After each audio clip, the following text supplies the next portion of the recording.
Hello, good evening and welcome to the Shakespeare Hour Live. My name is Simon Godwin. I am the Artistic Director of the Shakespeare Theatre Company.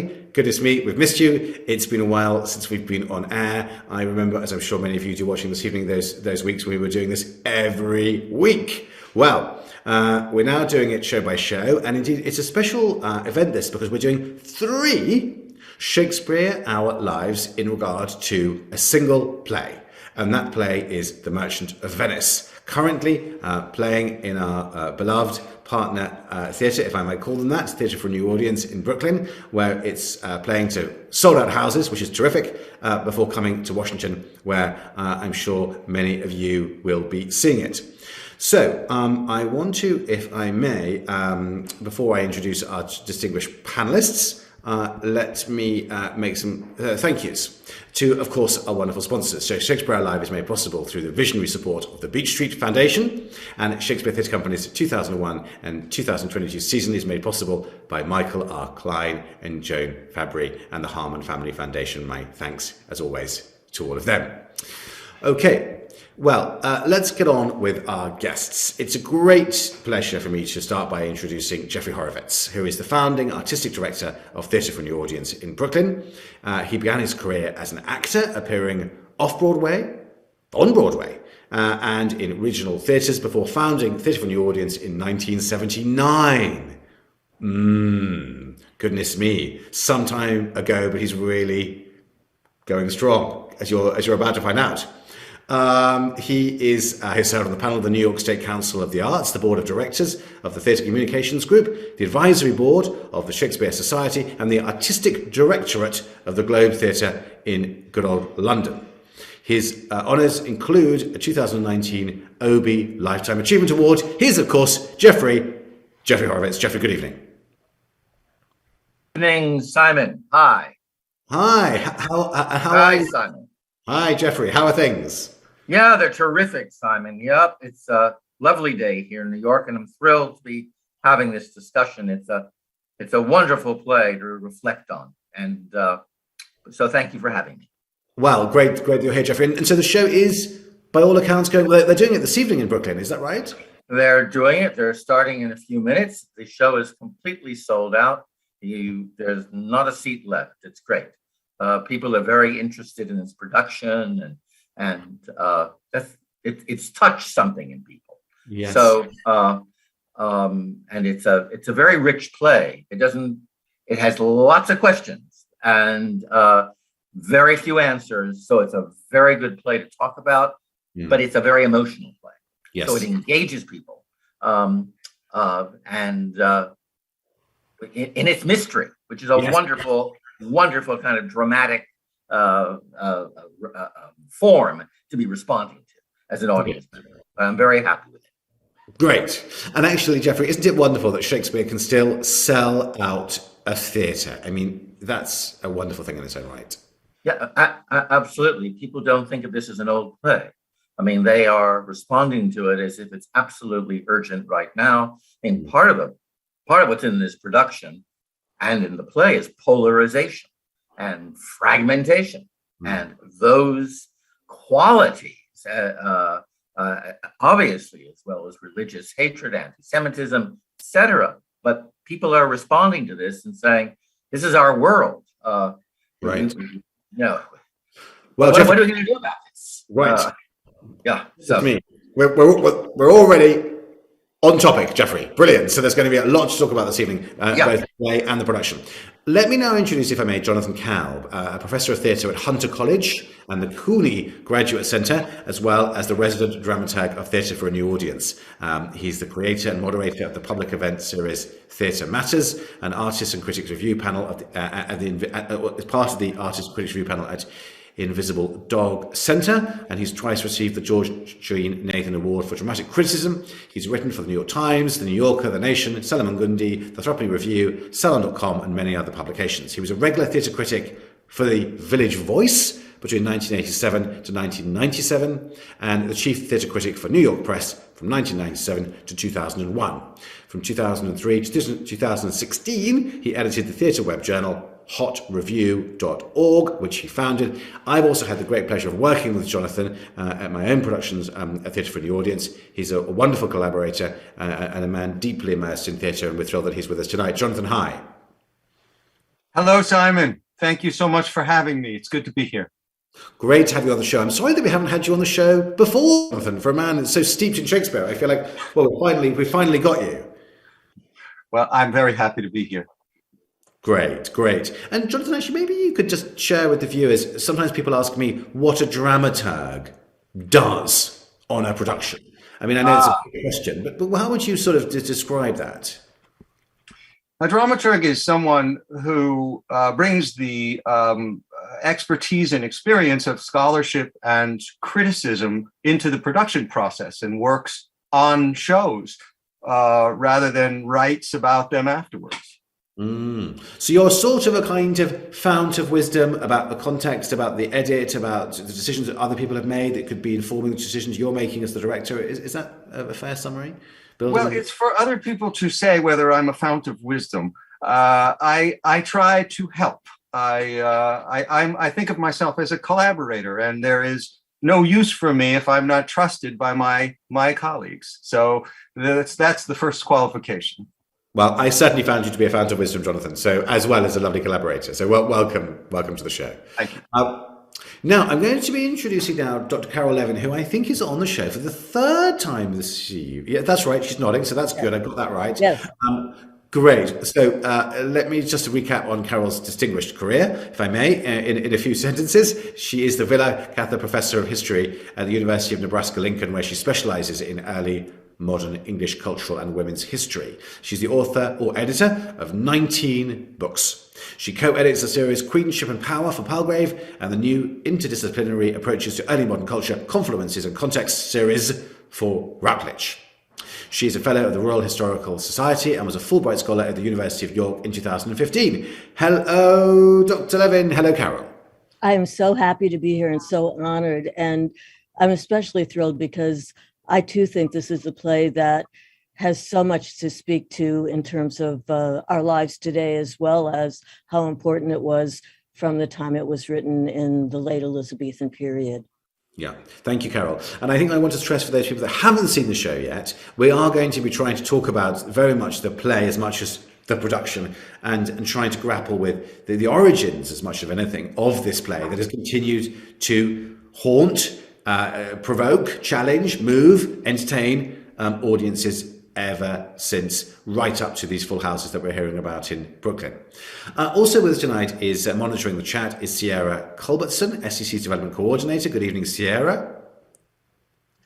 Good evening. I'm glad to be here. Great. Lovely to see you, Sierra. And so we really encourage our great audience out there to send in thoughts, questions. Sierra will be receiving them and passing them on, of course, to the man himself, Drew Lichtenberg, our in-house dramaturg, my colleague and friend. Drew, how are you? I'm very well, Simon, and I'm glad to be back on the Shakespeare Hour discussing this great play. And I saw it last week, so I can say it's also an equally great, profound, maybe I could even say, production. Great, terrific. Well, look, Drew, you're going to be our guide as ever this evening as we begin to frame a discussion, answer questions, unpack the play in its multitudes. So, Drew, take us away.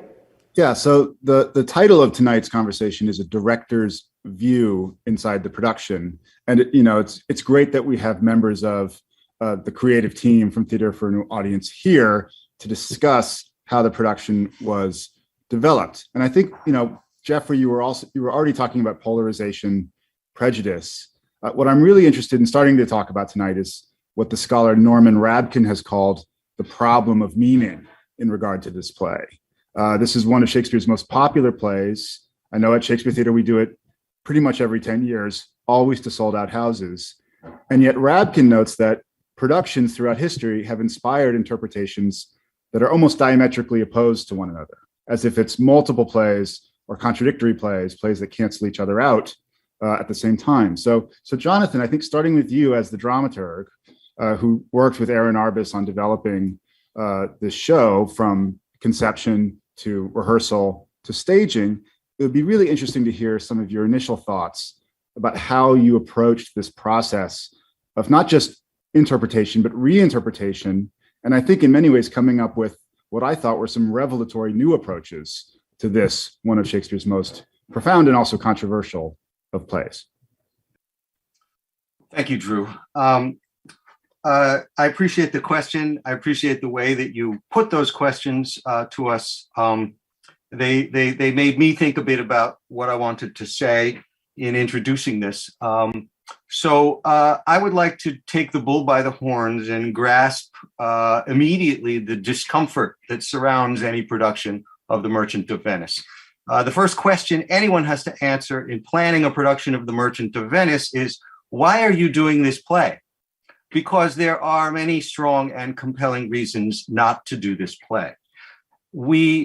None of us will ever answer the question of whether Shakespeare himself was personally anti-Semitic, or whether he was just fascinated by the reality of anti-Semitism, or both.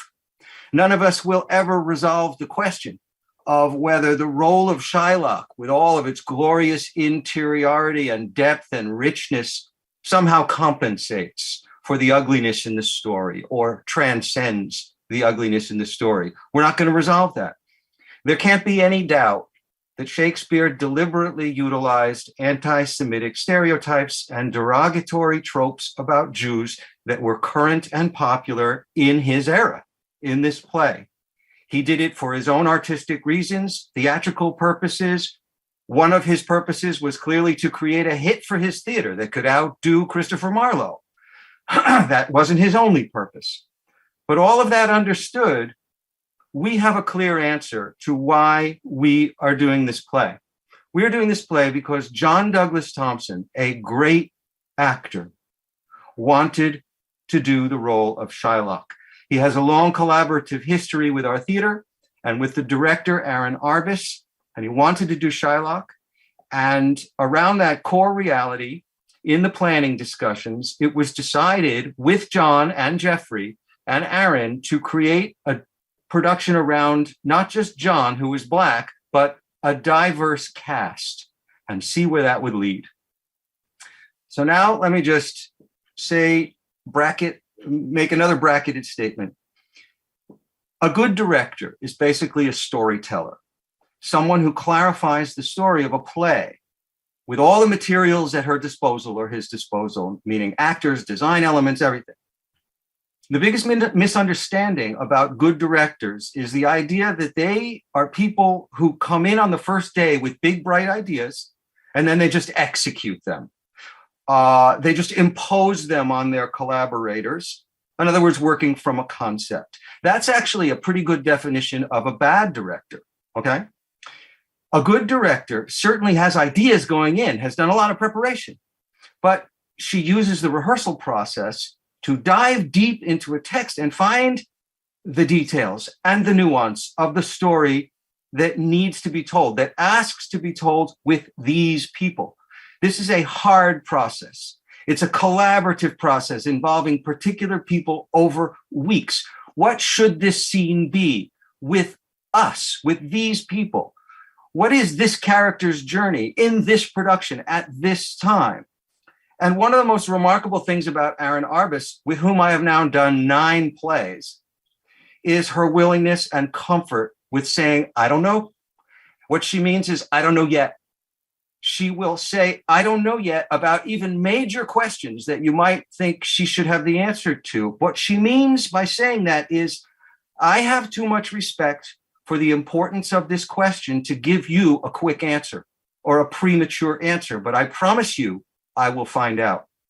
And in fact, the compliment I have heard most over the last weeks for our Merchant of Venice has to do with the unusual clarity of each of the storylines, even storylines about characters like Nerissa and Jessica that are very often left vague or unsolved in other productions.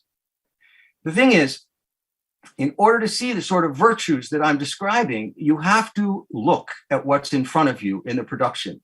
And that can mean overcoming whatever prejudices, whatever hurdles of prejudice you have coming in, getting past whatever hesitations you might have about the play being done in the first place, or about our announced casting choices, right? Oh my goodness, a black Shylock, what next, right?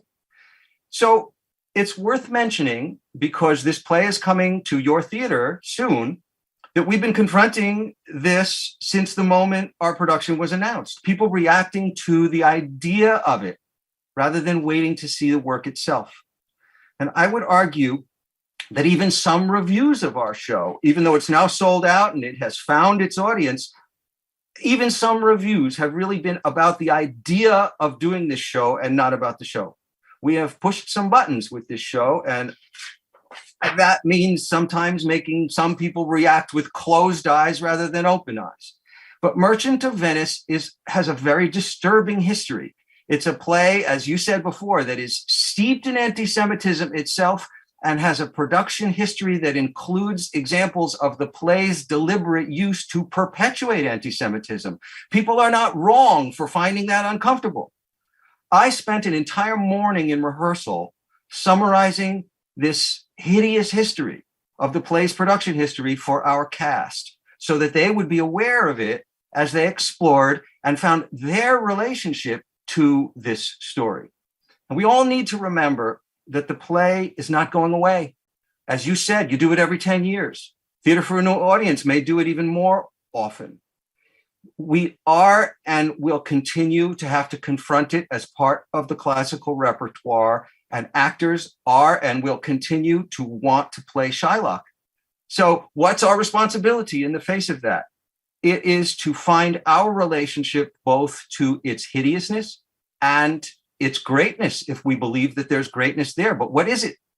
And that's what I believe that Aaron has explored so thoroughly with this remarkable cast.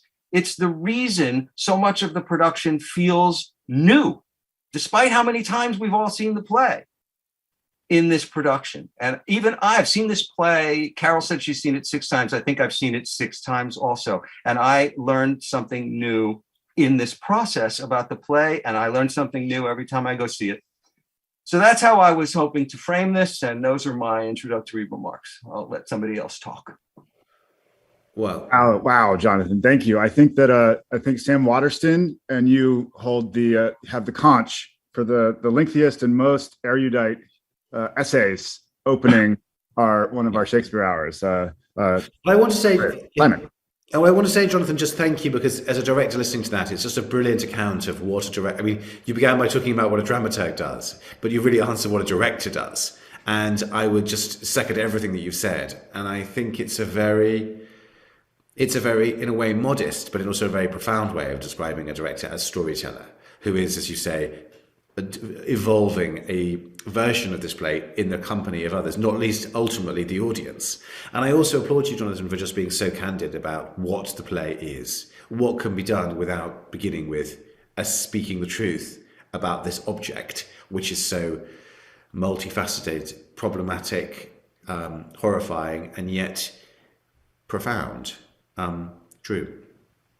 Yeah, there's the object itself, and then there's the world that the object lives within. And these things can be very difficult at times to disentangle. And certainly every time you put on a work of theater, you are making a work of theater that is conditioned by the world that you're putting it out into. So this is a constant tension. Carole, I'm really interested. You were talking before we went on the air about how you've participated in similar exercises in contextualizing this play. And I'm just curious, maybe if you could share some of your reflections and experiences on how that has affected you, what you've learned from doing those exercises, and maybe what they mean now or how they speak to this moment. And Carole, you're muted, I believe. So sorry. Thank you so much, Drew. And there is a huge debate on whether or not The Merchant of Venice should even be performed. And I have been part of that debate on a number of occasions when I have argued strongly that I believe it should be performed. And I think that there is so much in there that, as I say, spoke to the time it was written and speaks to us today, and it's long and painful at times history. But I also really do believe that there's much in the play that really makes it important for us to contextualize it, to simply see the play without any sense of how it was written, what was going on at that time, how it relates to us today, I think can be a mistake. And so I have on a number of occasions done programs that have been part of talkbacks or done lectures that connect with it. And one of the things that strikes me so much about the play, because I do think it is amazing, and I've seen so many different productions, and I have to say, I saw one earlier at the theater for the new audience, which was amazing. And I've seen twice Merchant of Venice at the Shakespeare Theater in DC. And the one in 2006 especially just was incredible. And one thing I think is so important for us today, which I think is so much from what I've read of the reviews in this production, is that there are no heroes here. All of the characters are flawed. And to see Shylock as the villain, but Antonio or Bassanio as the hero is really a mistake. That there are, these characters all have pain, they all have experiences that cause them to hurt others. I think that very strongly, one of the things I've written a lot is about on the women in the play, and with Jessica, I think it's very clear that Jessica with the gold is one thing, Jessica without the gold would be something completely different for Lorenzo. And so I think, for example, that marriage is incredibly painful once they get to Belmont, and that the last experience we have with them when they're in the garden and they're kind of talking about and teasing, that could be actually a real statement of the isolation that Jessica is feeling and the mistakes she feels she has made. And her very last line in the play is, "I am never merry when I hear sweet music," and we don't hear from her again.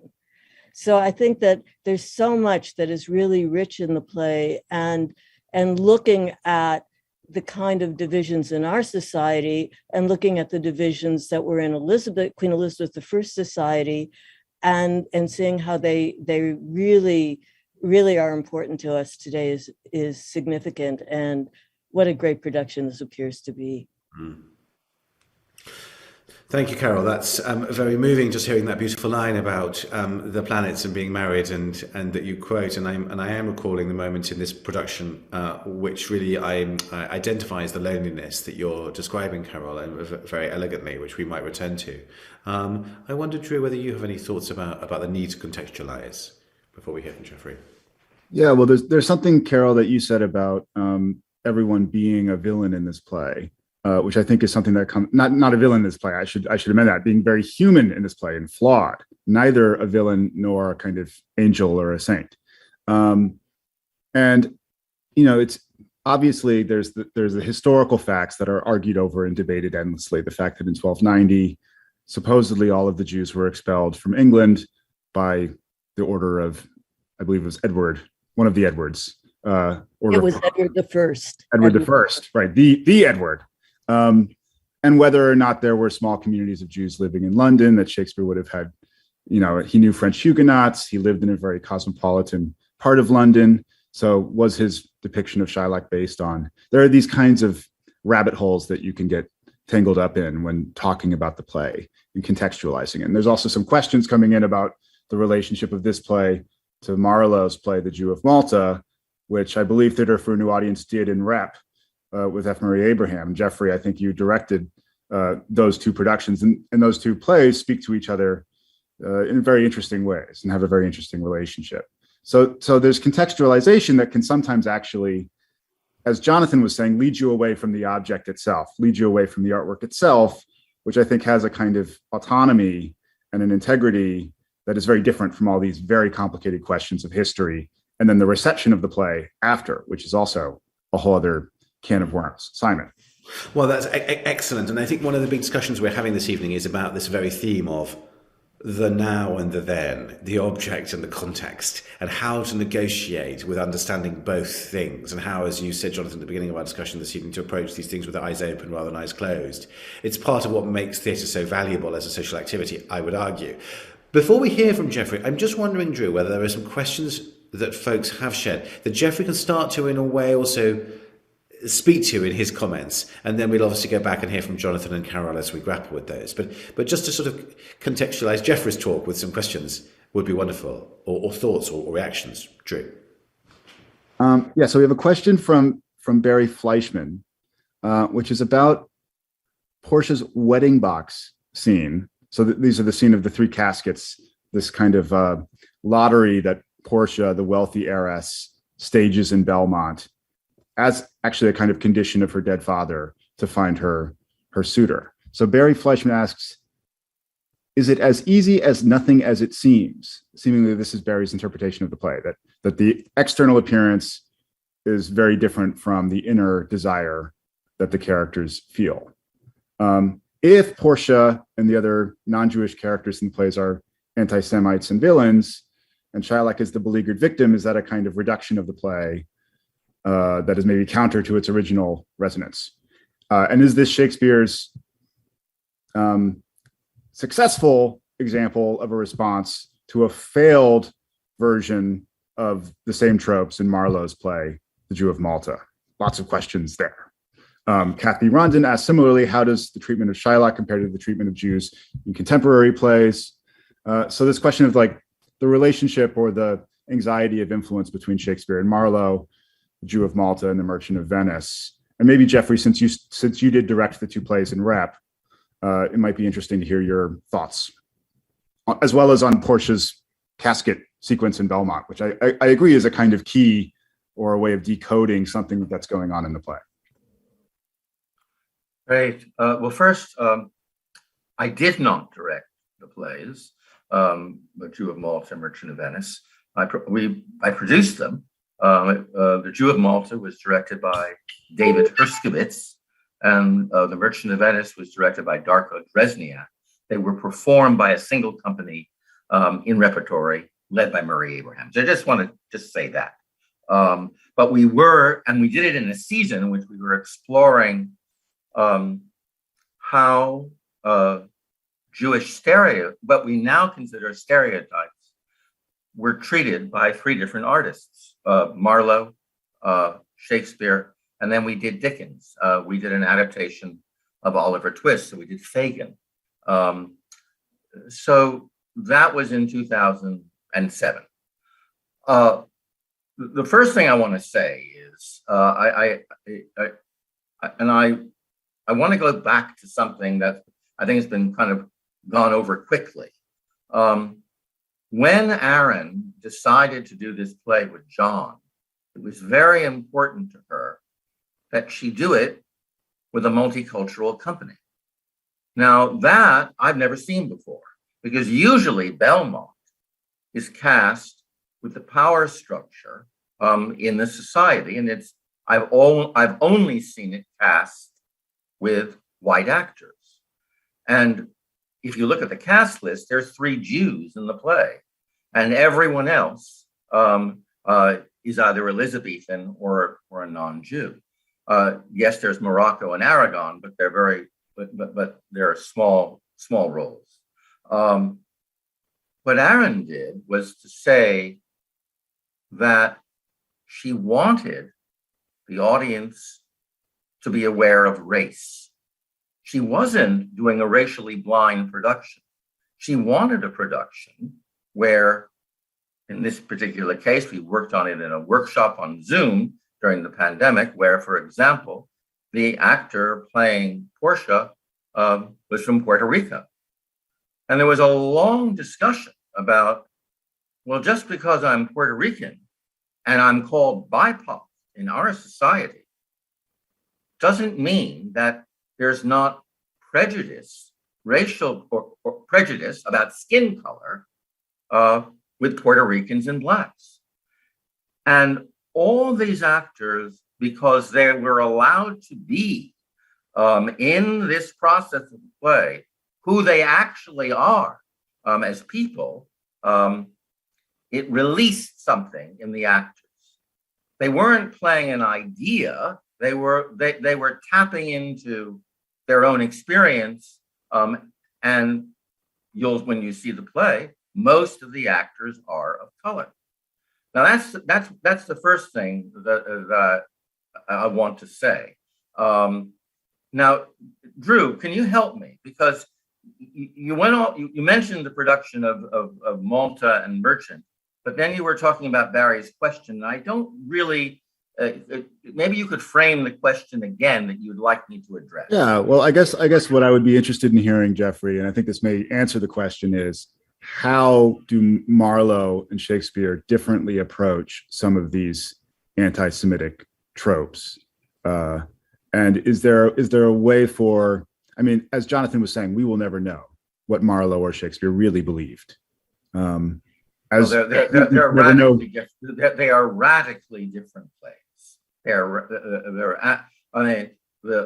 One of the things the Jew in the Jew of Malta brags about the violence he creates. He enjoys slaughter. He enjoys killing people.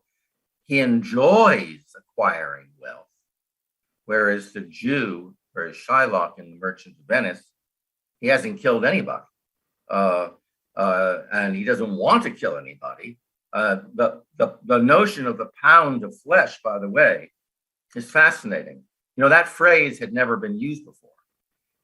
Shylock is spontaneously comes up with that phrase in that exchange with Antonio. So, and it's seen as a kind of absurd joke. You don't really know. No one's ever heard of such a thing. And I don't believe, and we don't believe, that if Jessica hadn't eloped with Lorenzo, which Shylock thinks he was set up for, and that he wants revenge for, if there wasn't that relationship with Jessica, if there wasn't that elopement, I don't think that Shylock would have claimed his pound of flesh and claimed, asserted the right of law.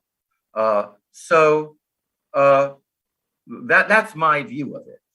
But however you relate it to the Jew of Malta, in the Jew of Malta, Shylock or Barabbas hates all religions. He thinks all religions are bad, or certainly Marlowe talks about that. All religions are violent.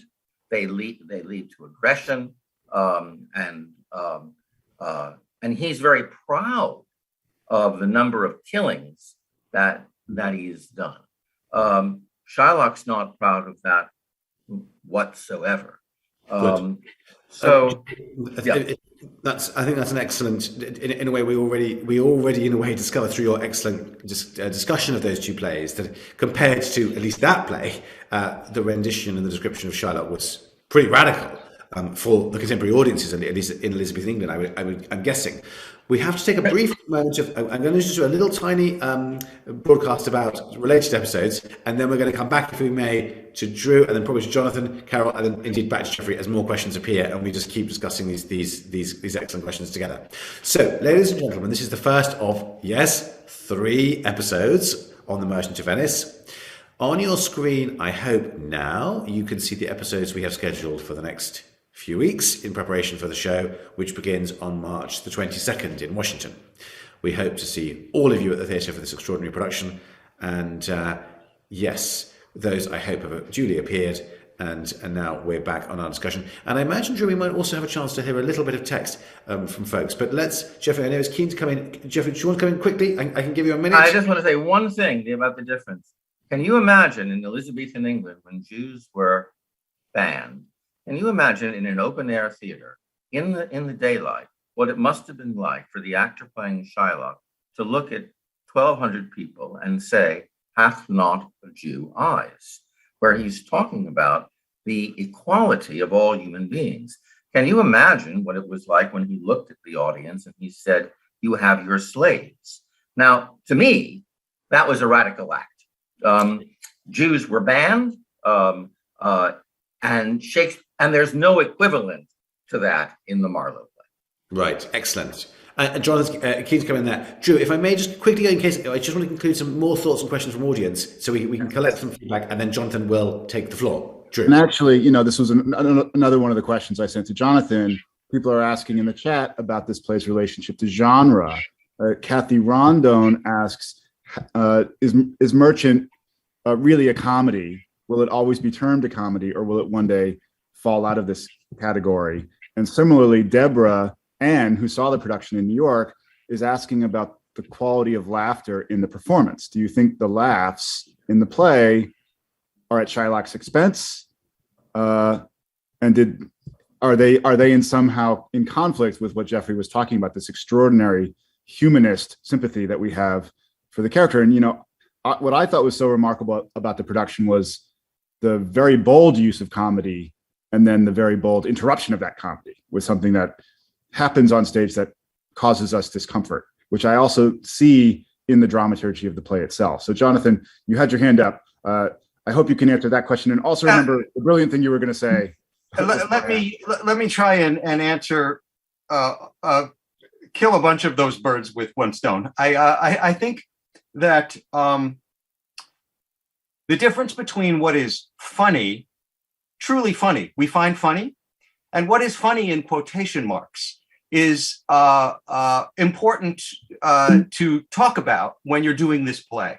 I remember we had discussions. I worked with Simon on Measure for Measure, and we had a discussion about similar questions of funny versus funny with Lucia, who's forced to marry a whore at the end. You have questions about Malvolio. What happens with Malvolio? Is that funny or is that funny? So that we are laughing at the fact that some people think it's a joke, even though it's abusive. Merchant of Venice throws that kind of question in our face a dozen times or more. And the question arrives differently every time you do the play, because it's a different group of people and a different audience, and the world has changed as you are doing the play. If you look back to the time when Shakespeare was inventing this play, he was altering this villain called Barabbas that Marlowe had been entertaining people with. But Barabbas is a monster. He's a caricature. He's boiled in oil at the end of the play, because that's what you do with, a devil character. He's a Machiavel. That all of those things are not true about Shylock. There are some things that are similar, but Shylock has an interior life. That is not the case with Barabbas. He is somebody who doesn't play politics. His hatred is entirely personal. It's all about Antonio. This is a feud between two men, and this is a very, very specific humanization of a comic villain that I think may even have taken Shakespeare by surprise. And maybe he wasn't quite sure what to do with this enormous invention that he had on his hands. In Shakespeare's time, and for hundreds of years afterwards, Shylock would have been played as a comic villain. He was the villain and he was the comedy because he was the villain. He would have been played in a red wig and a hook nose, because that's the way that that you played villains, and that's the way that you played Judas and Satan in the medieval mystery plays. It was familiar to the audience, and it was played that way right up until the theaters closed. And then the play wasn't even done again until the mid-1700s, when Charles Macklin started doing it, and he reinvented the role with a black wig. And yet it was still this comic villain. Long story short, we've gone through a whole history where certain actors, starting with Edmund Kean, have looked for the sympathetic side, the pathos in Shylock. And then came the Holocaust. And the Holocaust made the whole original comic villain portrayal forever impossible. We just can't do that. But that's how the play was written. That's what the play was written for. And so we have to be people in our own time looking for our own relationship to this character invention that I think Shakespeare already knew, kind of escaped his stereotype and his cliche. And when you put that stereotype into one body, one actor's body, you get one exploration. And when you put it into another, you get another. And multiply that, times all of the other actors with different bodies and different skin colors in our production. And you get a very specific exploration of the character relationships and journeys. And that's why this production is just so interesting. It's unprecedented. It has to be seen to be understood and believed. Yeah, you mentioned the cast at the end there, and I do think it's something Jeffrey mentioned. It's a crucial component of the experience of this production in the theater. And what I was struck by was how it has not a leveling effect on the play, but it makes it much more difficult to see all of the non-Jewish characters as anti-Semitic villains, who are just scapegoating the sympathetic Shylock. It has a way of complicating our moral sympathies as we watch the action. And there's a moment that happens in the trial scene. I don't want to spoil it, but what you were saying, Jonathan, it's so clear to me that Portia witnesses something that is so upsetting that she then turns and does something horrible to Shylock as a kind of transference of this pain that she is feeling. And the play has this fascinating triangular momentum where characters keep on doing bad things to other characters because of the bad way that they feel inside about themselves. Antonio, who you mentioned, he's the merchant of Venice. He does not know why he's so sad. It's the first line of the play. I am melancholy. In sooth, I know not why I am so sad. And he's described as spitting upon Shylock and calling him the Jew, and has this vicious, seemingly unexplained anti-Semitism. So it's fascinating, this play, that it may have started as something that was a kind of conventional comedy that all of a sudden transforms in the middle of writing it into something else. And as you say, because of history, now means something almost entirely different than what Shakespeare may have intended. Who knows what he intended when he was originally writing? Carole, I'm rambling a bit, but I'm just curious if you can weigh in with your brilliance, your erudition. Yes, Simon. And actually, Carole, maybe, sorry, just to tee you up, it might be that there might be, I'm always so excited when we have a bit of text. I remember, Carole, you've told us some wonderful stories on the show, or when we talked about folk tales and fairy tales together, which still resonated with me. But yes, if in answering some of these issues, Carole, you have a little bit of text to share, forgive me for putting you on the spot, you may not, and that's also fine. That would be wonderful. And then, Drew, let's, after Carole, hear a little bit more from our audience before we hand over to some other text work from others. But Carole, all yours. One of the things I think is really important is to see Shylock himself on the stage, but then how he is presented. So the whole, we don't ever see Shylock going around saying, my daughters, my ducats. We hear people who hate him describe him doing this. And I think Jeffrey is absolutely right. There is that moment when he has been still being so treated so terribly, and then they make fun of him, and then they say, but of course you're not going to take Antonio's pound. And it's like, yes, I am. And it's one line I would really love to mention is, I think, to me the most tragic line in some ways, but when Tubal is talking about how he didn't find Jessica, but he talks about all the money she spends, and then said that she had stolen the ring and then had sold it. And Shylock says, it's the turquoise ring. I had that ring of Leah when I was a bachelor. I would not have sold it. I would not have given it for a wilderness of monkeys. And that ring, he may be upset about the wealth she stole, but that ring was a symbol of the love he had for his dead wife. Turquoise was actually seen as a very magical stone in this time period. It was a protective stone.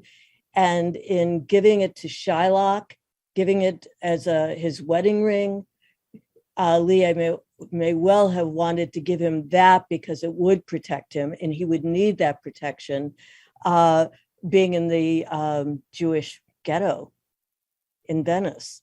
And so I think that there is much that, yes, Shylock does want to do a horrible thing, but there is also much that we see that is, and I think Jeffrey is right, and Jonathan, that Shylock is so beyond just the stereotypical Jew, and the hath not a Jew eyes, has not a Jew, if we bleed like, if you prick us, do we not bleed, is so powerful. And I think really key to our understanding. And I would just add the anti-Semitism in London at the time of Merchant of Venice was horrific because Dr. Lopez was accused of planning to poison Queen Elizabeth. And he was there as a Christianized Jew, though he probably was part of a Jewish community. There were two, one in London and one in Bristol. And the evidence against him is very problematic. But the fact that he was Jewish made this just this huge rush, and his execution. And it's around that time, Marlowe was dead, but there was a revival of the Jew of Malta. And then Shakespeare wrote The Merchant of Venice. Thank you, Carole. Haunting. I mean, it's just haunting to get these glimpses of this other moment, and of course, drawing it in parallel to our own. Yes, true. Let's hear from our audience, and I'm sure more thoughts coming in before we get back to Jeffrey for some more thoughts and some text, maybe. True.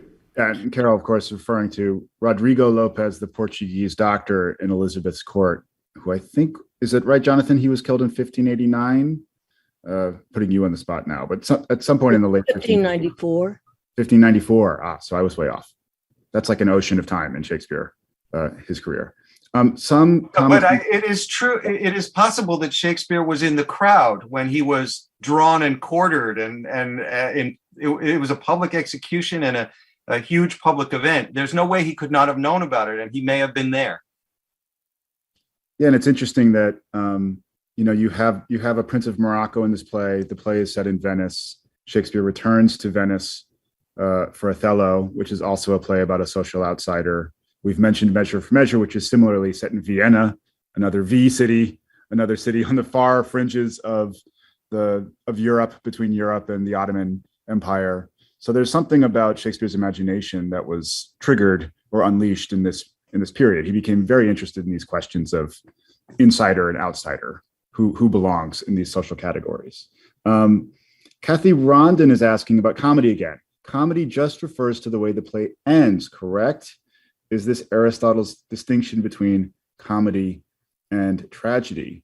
And another viewer, Eddie Eiches, is mentioning the fact that we are producing Red Velvet later this season, which tells the story of Ira Aldridge, the great Black American Shakespeare actor who had to go to Eastern Europe, London and then Eastern Europe.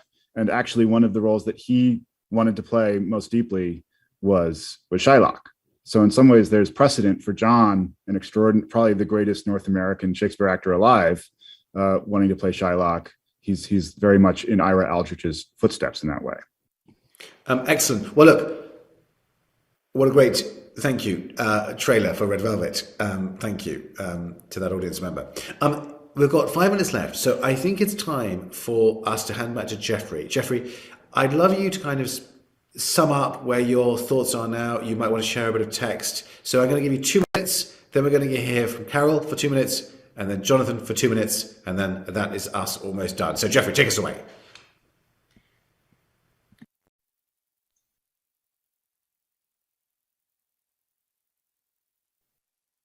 Jeffrey, I think you're muted. You're muted. There we go. Okay, I'm trying to. There you go. Am I still muted? No. Okay. So I want to say, first I want to ask a question, and I'm not going to answer the question. In this play, do you, audience, think that a Jew is a race or a Jew is a religion? How does Shakespeare use those words? I just want to say that. That's a question that we looked at. The next, I want to read some text. It's really I guess it's close to my favorite in the play. Lorenzo is looking up at the stars. And, this is a play that has very little music in it, actual music, but he's referring to music.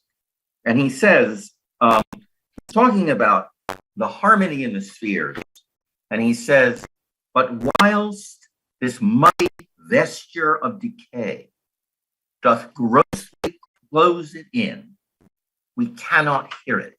We can't hear that harmony in the spheres. Okay, what's the muddy vesture of decay in this play? Why can't the characters hear the music of the spheres? Why can't they hear the spiritual? And I am not going to be pedantic and answer that, but I would say that that's a major motivating question for the artists who made this play. And also, and certainly one thing I would say, and we haven't talked about it very much, is the notion of transaction and capitalism and its effect, money's effect on relationships. So that's what I wanted to share that with the audience. Excellent questions that we can explore in the future weeks of our discussions on this play. To paraphrase Bruno Mars, why are they locked out of heaven at the end of it? Why? Jonathan, I'm wondering if you have some sage words of wisdom. You are the fount of wisdom, or some textual passages that you would like to share. I would just, since a lot of people, I assume, watching this are going to see the play in Washington, I would just urge you to keep your eye on how this story is being told in this particular instance. One of your questioners asked about comedy. One of the things I think is most new and original about Aaron's production is Act 5. I have never seen an Act 5 done quite this way. There is no festive comedy in Act 5 for even a minute. And yet there is nothing in Act 5 that does not, to me, seem completely justified and driven by the storylines that led up to it. Whether you're talking about Portia's sense of being horrified by what she just did at the trial, whether it's what was done to Shylock, the forced conversion, whether it's the realization by Jessica that she too has married someone that she really didn't know. Even the power relationships are different in this production from what you may be used to. Lorenzo is somebody who is sort of trying to wield power but can't really command it. This is a fascinating Act 5, different from anything I've seen before, and it's because of the particular artists doing this production. That's what I would urge, is for people to look with your own eyes and see how fascinating this version of the story is. Wonderful. Well, this has me really excited for the play to come to DC and for our audiences to see it here. And also, I just want to thank Jonathan, Jeffrey, Carole for being so generous, sharing your time, sharing your experience developing this extraordinary production. Simon. Yes, I echo thanks. I've learned a great deal about the play, and it's been fascinating for me remembering and reliving the production as we've also addressed and unpacked it this evening. The performances begin once again on March the 22nd at the Klein Theatre. Please book your tickets now if you don't have them already. Our next episode of Shakespeare Hour Live will focus on the play's representation of Shylock and its relationship very specifically to Jewishness. We'll be joined by Adam Imawar, Artistic Director of Theatre J in Washington, and other leaders from the Jewish community for this important discussion. We'll hope you will join us on Wednesday, March the 9th, 2022. Thank you again to my wonderful panelists. It's been very nice to be reunited and talk together, to Sierra, to Drew, and crucially to all of you who've been tuning in tonight and sharing your wonderful and wise questions and thoughts. It's goodbye from me and goodbye from the panelists. Cheerio. Thank you.